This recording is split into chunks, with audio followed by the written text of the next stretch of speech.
Samantala, inaasahan ngayong ikalimang araw ng impeachment trial na sasalang ang Chief of Staff ni Vice President Sara Duterte matapos siyang padalhan ng sabina ng Senate Impeachment Court. Humingi tayo ng update mula kay Daniel Manalastas, live mula sa Senado. Daniel?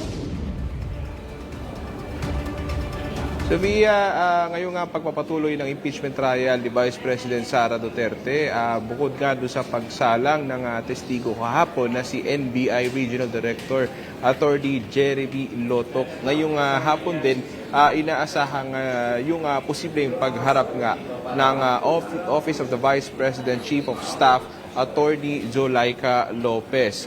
At inaasahan ngayong araw nga na dadalo itong si Attorney Lopez. Kahapon ay naispatan si Lopez dito sa Senado. Wala pang kumpirmasyon kung darating siya, pero kasi may sabina ang impeachment court sa kanya, kaya kailangan niyang dumalo. Samantala, bukod kay Lopez, Sofia, inaabangan din kung totoo ang ugong-ugong na darating si VP Sara Duterte ngayong hapon. Kahapon may mga pinakawalang revelasyon si Attorney Lotoc kaugnay sa ginawa umanong mga pagbabanta ni VP Sara sa Pangulo, sa First Lady at sa dating House Speaker.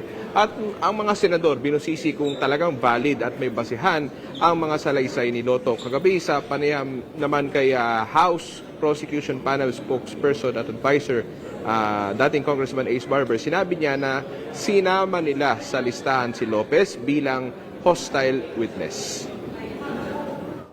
Meron lang mga punto siguro na maring itanong sa kanya para makapagpatunay na itong mga salitang ito o yung mga pagbabantang ito ay nasabi o naibigkas ng ating pangalawang Pangulo, because nandoon siya sa loob, no, nung kung saan yung area na nangyayari yung Zoom conference or